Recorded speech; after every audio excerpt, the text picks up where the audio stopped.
Juste avant de commencer la vidéo, si toi aussi tu souhaites rejoindre mon groupe public 100% pronostic, le lien est directement en commentaire épinglé. Vous cliquez dessus, vous arrivez sur Telegram, vous faites rejoindre et ça y est, vous avez accès à tous mes paris sportifs.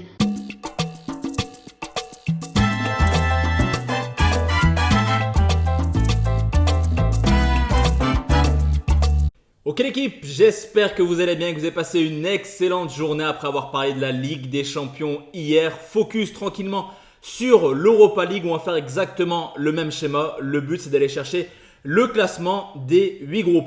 Juste avant ça, tu l'as vu en introduction de la vidéo, j'ai un canal public 100% pronostic sportif et tu peux me rejoindre. Il suffit juste de cliquer sur le lien qui est dans ma bio ou alors en commentaire épinglé. Dessus, tu vas retrouver clairement mes avis du 1er janvier au 31 décembre. Donc n'hésite plus, on est quasiment 17 000 membres sur ce canal. Ça n'attend que toi sur ce coup.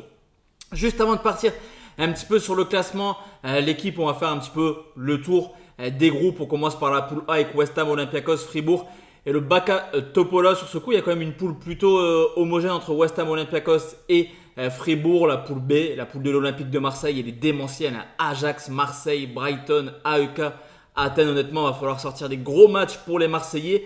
La C, il est un peu plus homogène, même si le Betis me semble un peu au-dessus. Rangers, Betis, Prague, Aris Limassol. La D est plutôt pas mal également. Il faudra faire attention à Rako, les Polonais qui montent en puissance sur la E.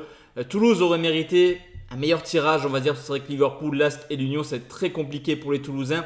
Sur la F, pareil, elle est plutôt homogène. Villarreal, Rennes, Maccabi Haïfa, Panathinaikos.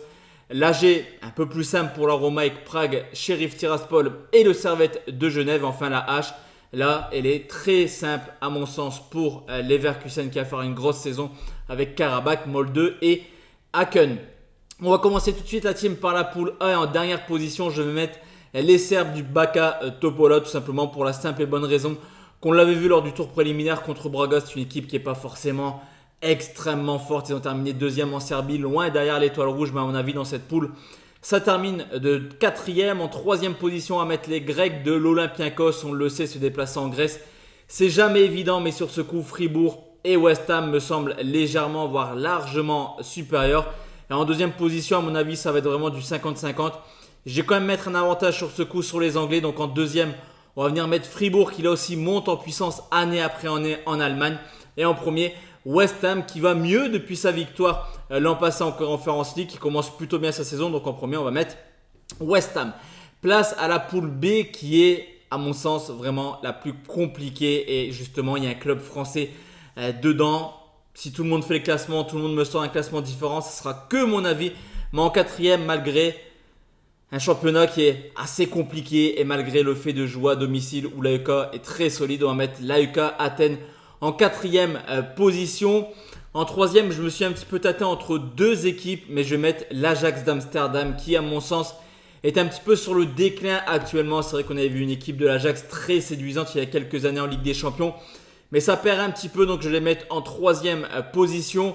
En deuxième, l'Olympique de Marseille qui certes commence sa saison un petit peu timidement, mais je suis persuadé que ça va monter en puissance. Il y a quelque chose de plutôt cohérent dans le recrutement, mais également dans le jeu. Et en 1, sans aucune contestation possible, je vais venir mettre Brighton, qui à mon sens est d'ailleurs un des favoris de cette compétition. Brighton joue très bien au football. Vous le verrez pour ceux qui ne suivent pas trop le championnat anglais ou qui regardent que les top matchs. Brighton, c'est vraiment une grosse équipe et fera mal dans cette poule. Donc en 1, on va mettre Brighton. Place à la poule C où là aussi c'est très compliqué un petit peu de juger cette poule. En quatrième position, je vais quand même venir mettre le Sparta Prague qui a quand même fait une belle campagne de qualification. Ils ont chuté à ça de la Ligue des Champions en s'inclinant contre Copenhague au tir au but. Mais en 4, je vais venir mettre Prague en troisième position. Là, il y a une petite surprise l'équipe et je vais vous expliquer pourquoi. Je vais venir mettre les Glasgow Rangers qui ont montré des signes très inquiétants défensivement, que ce soit en championnat ou alors lors des tours de qualification également. Et en 2, je vais venir mettre l'Aris Limassol qui m'a extrêmement séduit par contre dans ces tours de qualification et qui à domicile est une valeur sûre. Et en 1, là aussi je pense que ça devrait passer plutôt crème pour le Betis Séville avec Isco qui est extrêmement en forme depuis le début de saison. Place à la poule D où là aussi c'est un peu compliqué quand même cette Europa League.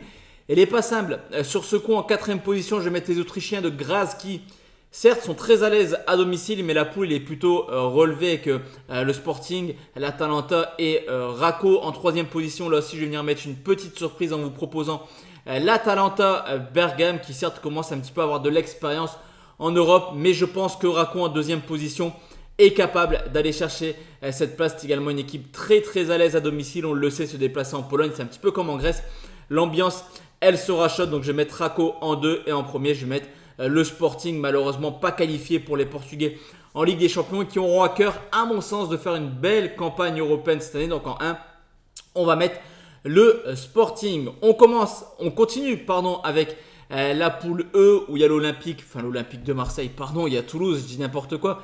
Il y a Toulouse et sur ce coup, allez, même si je suis français et que j'aime bien voir les clubs français aller loin, on est souvent déçus par nos clubs et je vais mettre Toulouse en quatrième position parce que la poule elle me paraît quand même très compliquée. En 3, j'ai également hésité entre l'Union Saint-Gilloise et l'ASK Linz. Je vais venir mettre les Autrichiens parce que les Belges pour moi vont également faire une belle campagne comme Anvers en Ligue des Champions. Je les vois passer la poule.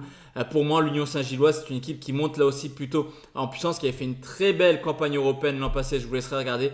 Donc en 2, je vais mettre l'Union Saint-Gilloise et en premier, logiquement, alors il y a toujours des surprises dans le foot, mais sur ce coup, si Liverpool ne termine pas premier, honnêtement, je ne comprendrai pas. Donc en 1, on va mettre Liverpool. La poule F, la poule du Stade Rennais qui est également extrêmement homogène et là, un petit peu comme l'Olympique de Marseille. Chacun peut faire son classement de cette poule, chacun aura un classement différent malgré une très belle performance contre les Marseillais. On le sait également, aller jouer au Pana, ça va être compliqué.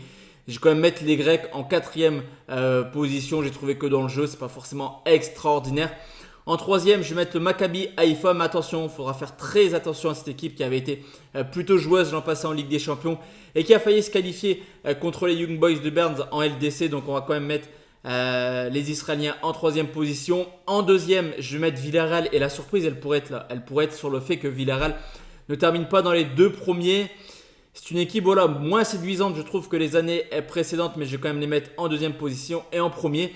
Je vois quand même les Rennais avec un recrutement très cohérent réussir déjà à faire peut-être carton plein à domicile et pourquoi pas aller chercher des points que ce soit au Maccabi, au Pana ou alors à Villarreal. Pourquoi pas aller les voir s'imposer au Villarreal.